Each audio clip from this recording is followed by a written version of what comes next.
Hello and welcome to Bondcast, a podcast series where we discuss the latest themes and events shaping rates markets. I'm Imogen Bachra, European rate strategist, and I'm joined today by our global market specialists, Giles Gale, John Briggs, and Theo Chapsalis. Before getting into the discussion today, I just wanted to quickly remind you to hit the subscribe button so you can listen to our latest episodes as soon as they're available. Another week this week where, it's been pretty good for our key calls, I would say, in that this kind of reflation and recovery theme has really been front and center of markets' attention, particularly in Europe. So let's go straight there and talk to you, Giles, because we've talked a lot on this podcast before about our overall bearish view. We've talked a lot about how we like 10-30 steepness, but one part of the curve that we haven't talked so much about is the front end. And it seems to me like the front end is pricing in a fairly soon, all things considered, hiking cycle from the ECB, which doesn't necessarily fit with how the inflation market is pricing in the kind of 4-year ahead inflation outlook. Would you say that is the case? Yes, clearly I would. I mean, really what's happening here is there seems to be either a total misunderstanding between front-end markets in rates and the inflation market. So, perhaps a miscommunication between markets that really ought to be watching each other a little bit more closely, or just an assessment of the ECB and its likely path that is totally opposed to the way that we see things. And so we wrote a note last week in which we sort of discussed a little bit what we thought a realistic kind of reflation path might look like. I mean, there's a bit of a debate going on within our team, I would say, around that. But, I think for illustration, it's pretty reasonable, where you have inflation rising back to 2% in about sort of between 3 and 4 years time. And then you need to marry that with what the ECB is likely to do. And we find it very difficult to imagine the ECB really raising rates within the next sort of, we're kind of between 3 years and 4 years, to be honest with you. Now, you look at the market. What's the market saying? Well, the first full rate hike is priced in first half of 2023. And, we can get into lots of discussions about, perhaps there's a non-linearity in this reaction function because we're at the lower bound. And so you have to sort of price in some kind of probability of more extreme tightening from 2023. But, we don't really see that. And actually you can do various simulations to just show that doesn't really work, and as an explanation for the way that the front end is approaching things. And so basically what we come down to is the conclusion that wrongly the front end of the euro curve is basically just following what it's seeing happen in the US and the UK, where pricing in the start of a hiking cycle makes a lot of sense. And so, just to lead this through to the ultimate conclusion, what we've been seeing on the European curve recently has been a steepening in the front end. So underperformance of rates around the sort of 5-year point, and pretty much a flat dynamic thereafter. So sort of things like the spread between 5-year and 10-year 5-year rates and 30-year rates, more or less going sideways, or at least doing a lot less than you would otherwise expect. And we just don't think that's right. I mean, if we're going to have high rate hikes in a couple of years' time, less than a couple of years' time, then really what we're looking at is higher inflation and a pretty aggressive tapering of QE. And that's going to be pretty traumatic for the long end. But just to be clear, really, I suppose when we talk about this dislocation between rates markets and inflation, it's not just that rates are pricing in too much of or too soon of a hiking cycle from the ECB, but also that doesn't marry necessarily with what the market is pricing in for inflation, and B, what we think about inflation, or the market isn't pricing in what we think about inflation going forwards. Is that right? Well, it's not so much. I mean, to a certain extent, it's what we think about it. But no, I mean, the basic insight is that what's priced in by the market for inflation doesn't really marry with what's priced in for the ECB, unless we have in mind a much more hawkish ECB than, frankly, is likely. And I mean, we don't get from our discussions with investors really all that much that anyone has that in mind. So it's very difficult to see where this where this is coming from. And as I say, I think it probably does come back to a bit of an assessment. A basic assessment may be that we've had a pretty significant correction in the US and UK rates already, and as we move towards this next phase of the recovery, which, by the way, as you Bondcasters know, we've been saying was around the corner for weeks and weeks and weeks and weeks and weeks, and you really ought to be paying attention to this. It might just be that people are looking at the European market and saying, that hasn't moved much. That's not right. We're in a sort of recovery phase now. But then, maybe there's just a sort of sectoral kind of, maybe the front end investors are a little bit more tactical, or something around that. Regardless, we think that there are some inconsistencies which basically need to resolve themselves via steeper curves and lower real rates. So that means some combination of lower front end rates and higher inflation. And you can be clever about it, but it probably just means lower real rates, in our opinion. You mentioned rightly that we've been talking about this recovery theme for a long time, and that was kind of, particularly in Europe, a big driver of our bearish view, which, as I said at the beginning of the podcast, has been very right. We're already through at the time of recording, through our Q2 target of minus 0.1% in 10-year bonds. The view that hasn't been doing as well is the long end curve steepener. What's been the driver of that over the past few days or weeks, would you say? Week or so, I guess. So the long end has been, it's as I say, I think that there's possibly been some interest in valuations as we reach some people's notion of what a terminal rate might look like, an R star, whatever you want to call it, something like the level at which the front end rates will eventually, in the fullness of this cycle, reach and then just plateau. I don't think that that's right, to be honest with you. And as I say, I think that the steepening needs to resume. I actually thought you were going to ask me about periphery spreads, Imogen. That was my next question. You're jumping the gun. Okay, quick spoiler then from Giles. What the other view? I didn't want to make it sound like we had too many views that weren't working that well. The other view that we've had that has been a big call of ours through this year is bullish periphery, Italy in particular. We've been bullish BTP spreads since over a year, I would say. But as rates have risen, periphery and BTPs in particular have been the underperformer. And that was always one of the pushbacks that we got, with having our kind of two key calls being bearish core rates, but bullish periphery spreads. A lot of clients always asked us how we could marry the two together. Do we still think that BTPs can outperform in a rising rate environment?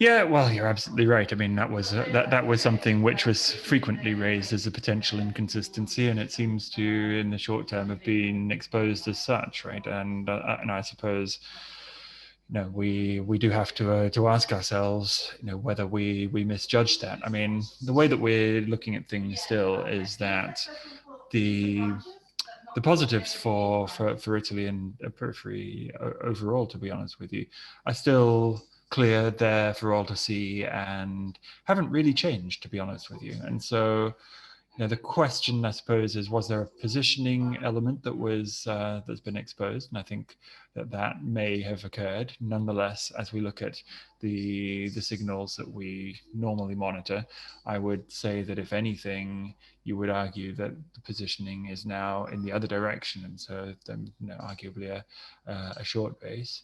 And overall, I do wonder why people have such difficulty with this idea that higher rates can actually coexist with a positive environment. I mean, yes, you eventually are talking about less support from the ECB, but we are talking about a dynamic which is pretty favorable, and a recovery environment that allows you to believe in that. And so, we're not inclined to turn that around just at the moment.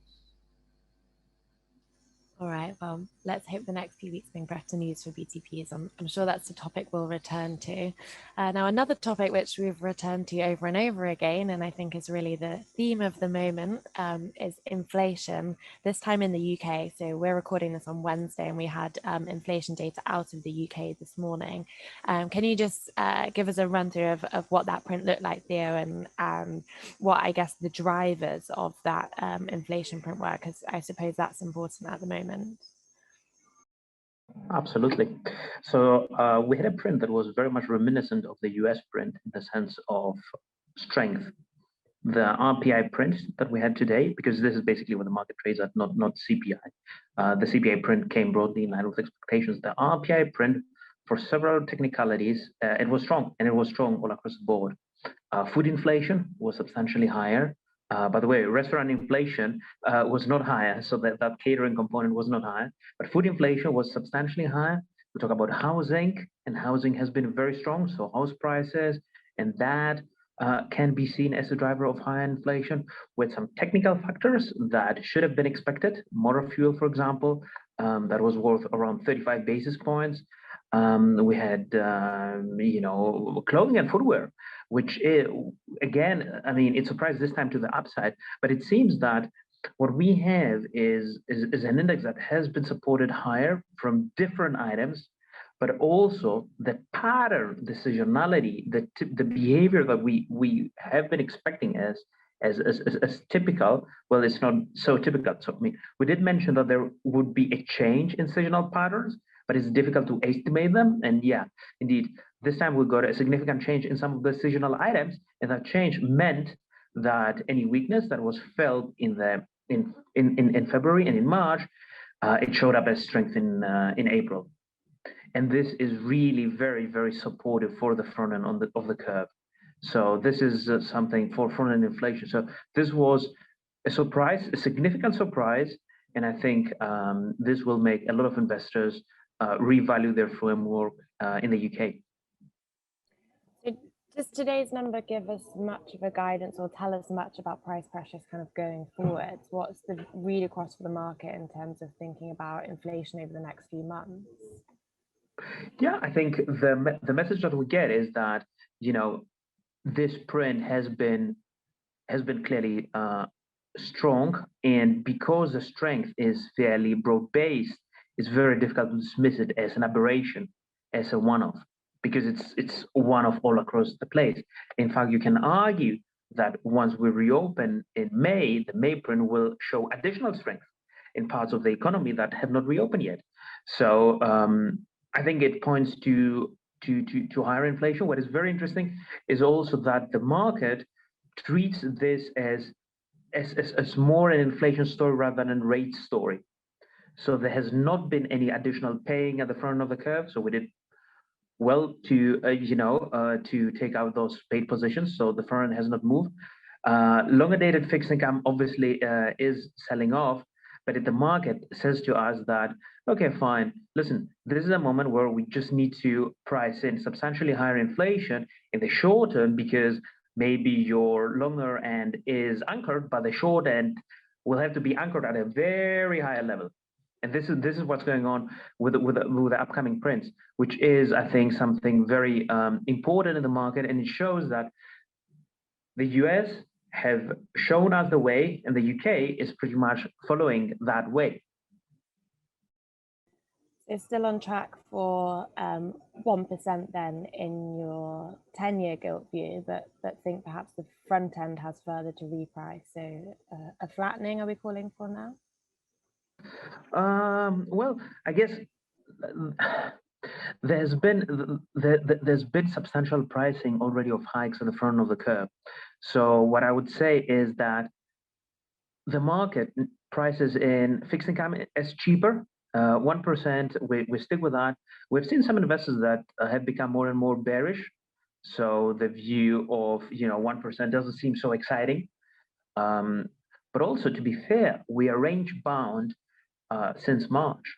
So after the big sell-off that happened in February, which no doubt it created a lot of attention, fine. There's been excitement in March, but it's difficult to find, it's difficult to see a huge sell-off. Do we see a sell-off in the magnitude of 15 basis points from here? Yeah, possibly.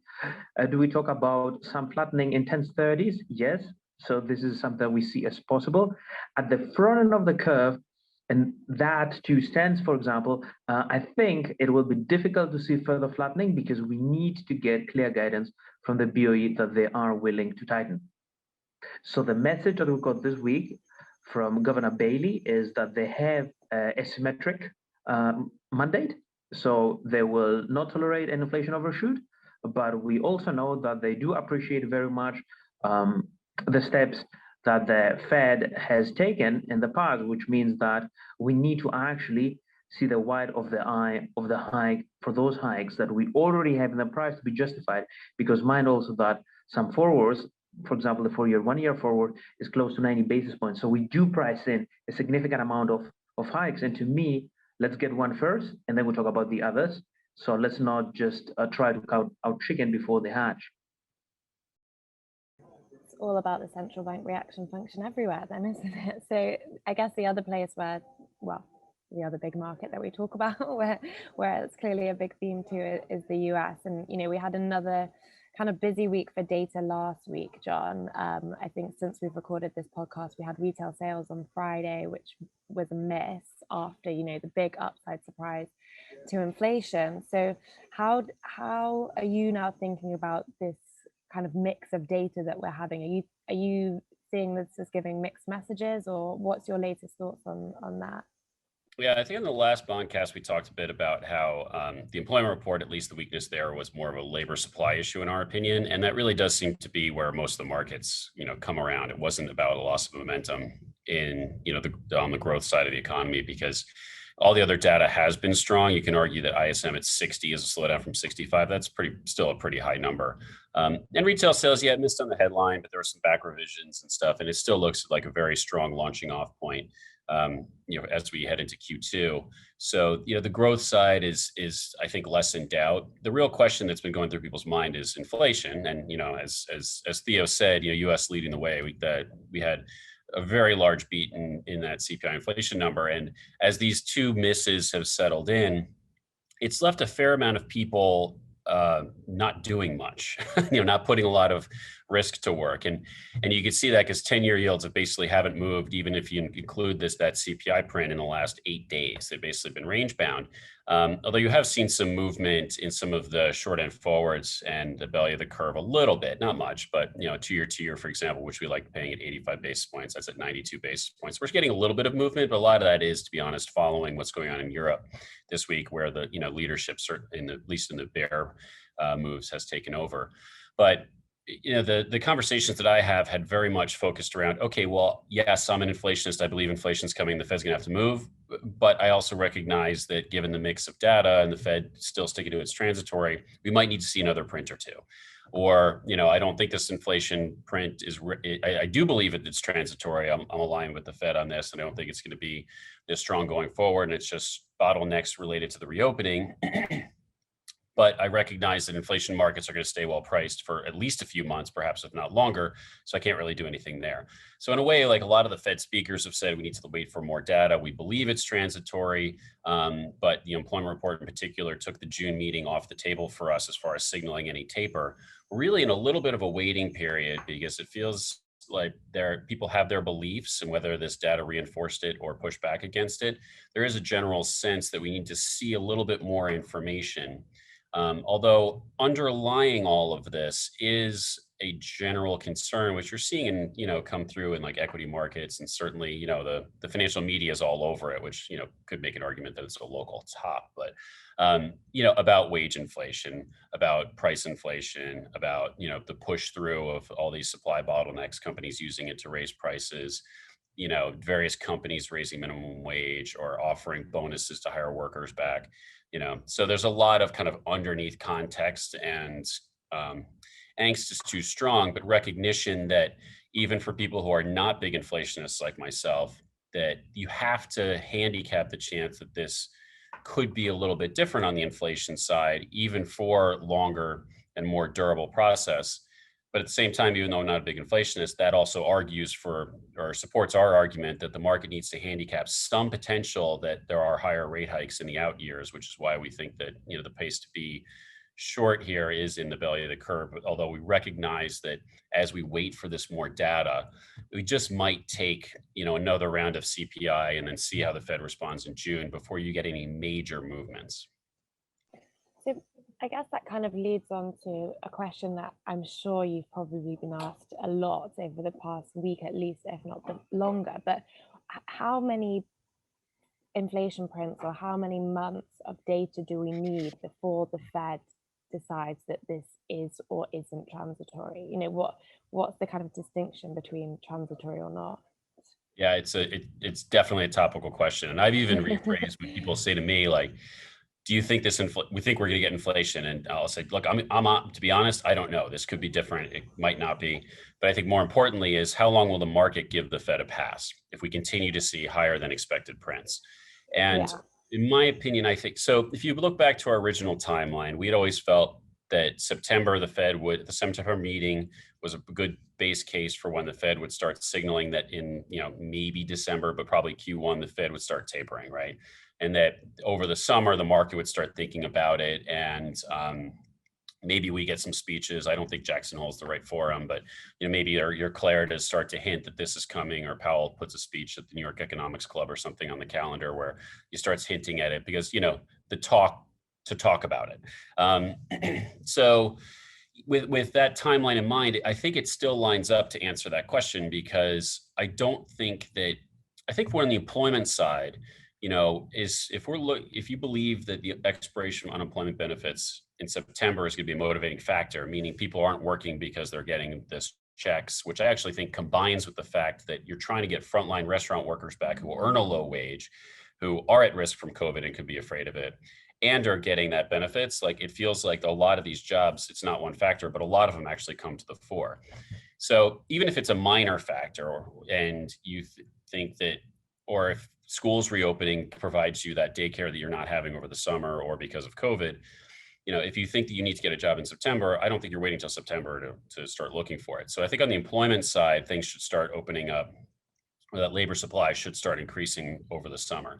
But more importantly, on the inflation side, I think even as early as next month, if you get a very strong employment report, meaning that all this labor supply discussion was really just the fact that we're in the middle of a pandemic and we don't know how to handicap it, reopening an economy like this, and the number just didn't adjust for it, or it was just a timing issue, and it's just a volatile number.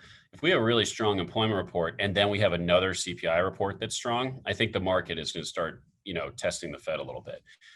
If you don't have that employment side, so it's not a clean answer, but I do think that as you head into June and July, if you still have these inflation prints and you're not falling off from the base effects as much as expected, you're going to have the same result. So the direct answer is, I think that it's not a long time. I think that somewhere into, as you head through June, depending on the May reports that are reported in June, and certainly into July, you only have one or two more strong inflation prints before people say, look, this is already starting higher than you thought. You thought it was transitory. It certainly doesn't look transitory to me. We're willing to give you a month, maybe two, but after that, sorry, we need to test your reaction function.